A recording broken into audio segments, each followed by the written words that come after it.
apalagi kita belum paham tentang dunia usaha laundry.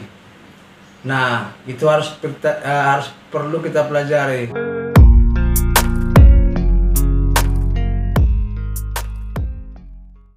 Halo sobat, berjumpa lagi di channel saya, yaitu channel tentang usaha laundry. Bagaimana kabar para sobat? Mudah-mudahan usahanya makin lancar. Nah, jadi topik kita kali sobat yaitu bisalah dibilang sekedar sharing dan sekalian menjawab pertanyaan salah seorang calon pengusaha laundry, bukan pengusaha laundry, calon pengusaha laundry.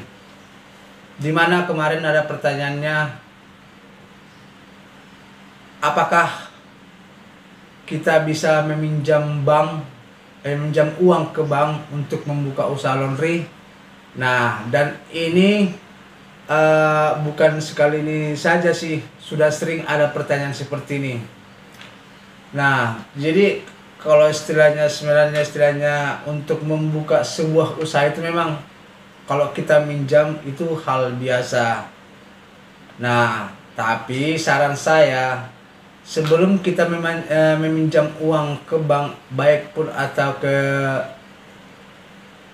pegadaian, alangkah baiknya kita lihat kondisinya dulu atau situasi dulu, dan harus kita berpikir lebih matang. Karena makanya saya katakan seperti itu, hati-hati nanti tidak tertutup, apalagi kita belum paham tentang dunia usaha laundry. Nah, itu harus perlu kita pelajari. Baru kita harus mengetahui atau kita tahu baca situasi lingkungan tempat kita yang mau buka usaha laundry. Nah, jangan nanti istilahnya setelah kita dapat uang ini atau duit ini, kita buka usaha laundry, tahu-taunya tempatnya kurang strategis yang ada. Nah, kita jadi pusing, ya kan?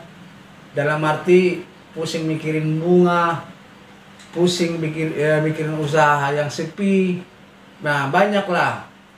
Nah, makanya saya bilang tadi, saran saya sih kalau seandainya ada niat untuk buka usaha laundry dengan modal meminjam, lebih baik kita pikir-pikirkan dulu lebih matang. Nah, kalau makanya saya katakan tadi, kalau istilahnya kita minjam modal untuk buka usaha itu hal biasa.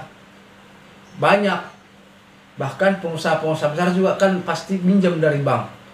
Nah, cuman istilahnya kita harus bisa menjamin dalam jangka waktu yang harus kita tentukan utang ini lunas. Nah, tapi kalau menurut saya sih, ketimbang meminjam lebih baiknya kita kredit. Kalau menurut saya, iya kan? Jadi istilahnya masih bisa kita kredit mesin cuci ya. Kalau untuk membayar kredit ini kan masih bisa lah tiap bulan. Tapi itu pun kalau yang namanya kredit ataupun meminjam ini, kita harus berusaha bekerja keras bagaimana supaya tagihan atau tunggakan kita per bulan ini bisa tertutup. Karena kenapa? Kalau sempat kita meminjam, yang harus kita tanggung tiap bulan itu banyak banget. Belum lagi kebutuhan laundry, belum deterjennya, belum tagihan kita bulan, belum lagi air listriknya. Nah, jadi kita harus bisa memprediksi atau harus mengestimasi pendapatan kita harus sekian per bulan. Contoh, kita harus bisa mengusahakan 5 juta per bulan. Karena kenapa?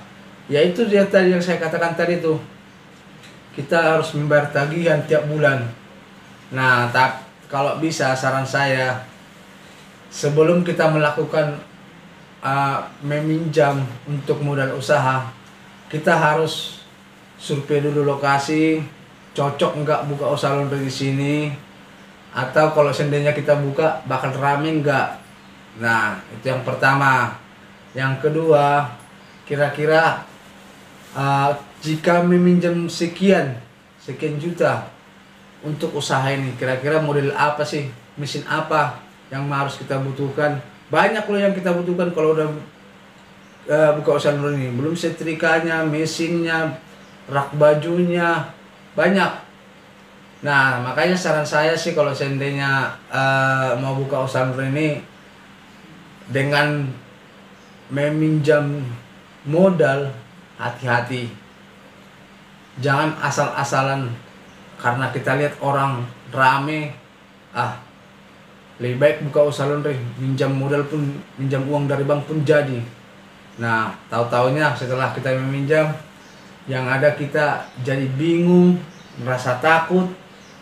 Nah, lain hal kita ada jaminan di bank, kita meminjam, nah itu nggak masalah. Nah, karena kita punya jaminan. Nah, tapi kalau seandainya tanpa jaminan di bank ini kan ya susah dia CC pihak bank karena nggak ada jaminan. Nah, kira-kira seperti itulah sobat dari penjelasan yang tadi itu. Nah, jadi saran saya sebelum membuka usaha dengan seperti yang saya katakan tadi itu, hati-hati, pikir-pikir dulu matang-matang. Usaha laundry itu tidak gampang. Kita harus benar-benar tahu ilmunya. Nah, jangan kita lihat hanya sekilas usaha laundry itu. Cuci, setrika, selesai. Packing, udah. Tidak. Banyak lagi di dalam usaha ini yang harus kita pikirkan proses kerjanya. Oke sobat, nah kira-kira seperti itulah video saya kali ini. Jangan lupa subscribe, ketik tanda lonceng supaya tidak ketinggalan video saya berikutnya. Terima kasih dan sampai jumpa kembali.